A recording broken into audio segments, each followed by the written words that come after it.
आज हम लेके आए हैं ईडन नाम की शॉर्ट हॉरर फिल्म को। और इस शॉर्ट हॉरर फिल्म की शुरुआत होती है अंग्रेजी में लिखे हुए इस सेंटेंस से, जो सेंटेंस कहता था, lust of the beauty's garden will beat souls of the dam and only then will they feel the warmth of Eden. अब इस कठिन से इंग्लिश सेंटेंस का आपको जो मतलब समझ में आता है आप कमेंट ज़रूर करिएगा, लेकिन जितना मुझे समझ में आया वो कुछ इस तरीके का था। इंसानी लस्ट या हवस खूबसूरती को देखकर उसकी तरफ आकर्षित होता है क्योंकि उनका दिल गंदा है, और उसके बाद उस खूबसूरती के झांसे में आने के बाद ही वो ईडन की गर्माहट को महसूस कर पाएंगे। अब ये ईडन कौन है, क्या है, चलिए कहानी में चलते हैं। तो कहानी की शुरुआत होती है 3 लड़कों से, जिसमें से छोटे वाले का नाम था डीजे और बाकी 2 का नाम था जेसन और एलियट। ये तीनों नाइट आउट करके एक क्लब से पी पा के नशे में ढूलते ढलकते रोड में घूम रहे थे। जबान पे वही गाने थे जो क्लब में इन्होंने सुना था।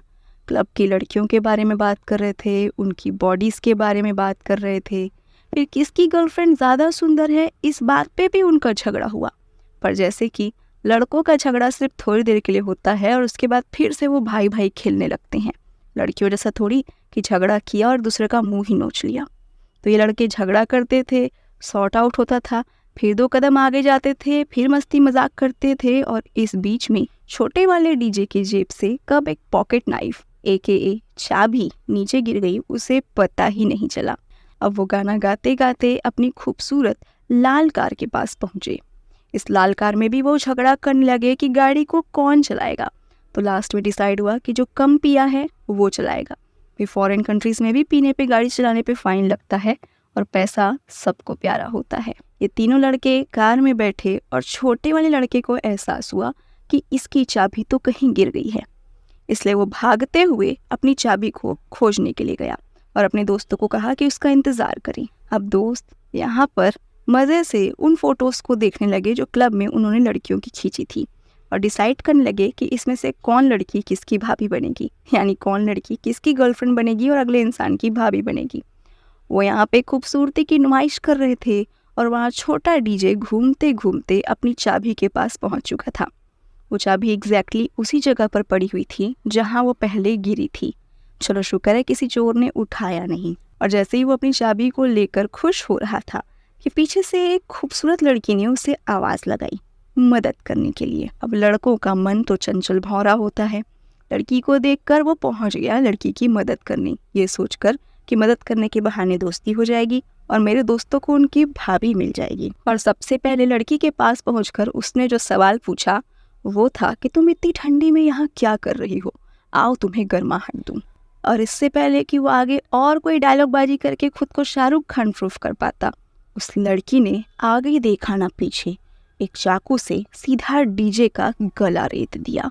लड़की को गर्माहट देने चला था, लड़की ने गले को काटकर उसकी आग ही ठंडी कर दी।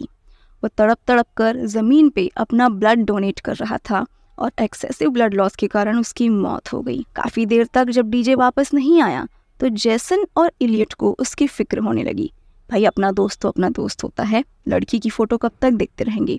तो इलियट ने डिसाइड किया कि इस बार वो अपने दोस्त को खोजने जाएगा, तब तक जेसन उसका कार में वेट करे। वो अपने दोस्त डीजे को खोजते खोजते थोड़ी दूर तक गया था और उस गली तक पहुंचा जिस गली से वो आए थे, और ज़मीन पे उसने देखा कि बहुत सारा खून पड़ा हुआ है और एक लाश को घसीटने के भी निशान है। एलियट नशे में तो था पर इतना बेवकूफ़ नहीं था ये समझने के लिए कि डीजे वाले का गाना किसी ने बंद कर दिया है, यानी डीजे को किसी ने मार दिया है।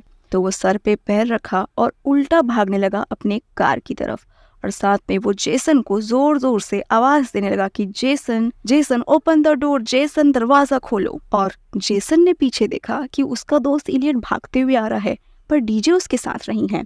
वो कंफ्यूज्ड था, चिंता में भी था, और अब तो चढ़ी हुई उसकी भी उतर चुकी थी। पर जैसे ही वो कार का दरवाजा खोलकर बाहर निकला उसे कहीं भी एलियट दिखाई नहीं दिया। जरूर उस खूबसूरत लड़की ने भी एलियट को मार डाला होगा। जेसन बहुत कंफ्यूज हो गया था क्योंकि एक ही रात में उसने अपने 2 दोस्तों को खो दिया है। और अचानक जब वो पीछे पलटता है तो वहाँ खूबसूरत लाल ड्रेस में एक लड़की खड़ी थी और उसका ड्रेस लाल हुआ था खून के निशान से। एक्चुअल में उसके ड्रेस का कलर वाइट था। उसके बाद में उसने जेसन को देखा और एक खूबसूरत मुस्कान देते हुए कहा, क्या वो तुम्हारे दोस्त थे? अब इस लड़की की मुस्कान देखकर जेसन की हवा टाइट हो चुकी थी। उसके मुंह से पूरी खुशियां गायब हो चुकी थी और उसके बाद उसकी मुस्कुराहट गायब होते देखकर इस लड़की ने अपने जबड़े को एडजस्ट किया और हंसना शुरू किया। और इसकी खतरनाक हंसी आप भी सुनिए। अब वो बत्तीसी दिखा के और पूरे जबड़े को खोल कर हंस रही थी और ऑब्वियसली उसने अब जेसन को भी खत्म कर दिया होगा। और इस तरीके से ये शॉर्ट हॉरर फिल्म खत्म होती है। तो इसका सेंस क्या था? सेंस ये था कि इस लड़की का नाम था ईडन और ये ईडन एक काइंड की गोस्ट थी जो लड़कों के लस्ट पे और उनकी दरिंदगी पर फीड करती थी। तो जो भी लड़कों की नीयत खराब होती थी और जो ईडन को बुरी नज़र से देखते थे उनका सीधा ये कत्ल कर देती थी। और क्योंकि ये 3 दोस्त भी हरामी थे, लड़कियों की इज्जत नहीं करते थे, तो ईडन ने इनका भी टेटुआ दबाकर और काट कर ख़त्म कर दिया। और इसी के साथ हमें कहानी की शुरुआत में जो सेंटेंस दिखाया गया था कि लस्ट और हवस से एक्साइट होकर लड़के गार्डन में घुसेंगे जहाँ पर उन्हें ईडन की गर्माहट का एहसास होगा, इस सेंटेंस का मतलब भी हमें समझ में आ जाता है। तो अगर आप प्योर लड़के हैं और अपने दोस्तों से प्यार करते हैं तो उन्हें ये वीडियो भेजिए और उन्हें चेताइए कि अनजाने शहर में कोई भी लड़की दिखे तो मदद करने के लिए मत पहुंचाइए। तो ऐसे ही और शॉर्ट हॉरर फिल्म देखने के लिए हमारे चैनल को सब्सक्राइब करिए और हमारी प्लेलिस्ट को विजिट करिए जहाँ पे हम अनोखी शॉर्ट हॉरर फिल्म्स को समझाते हैं।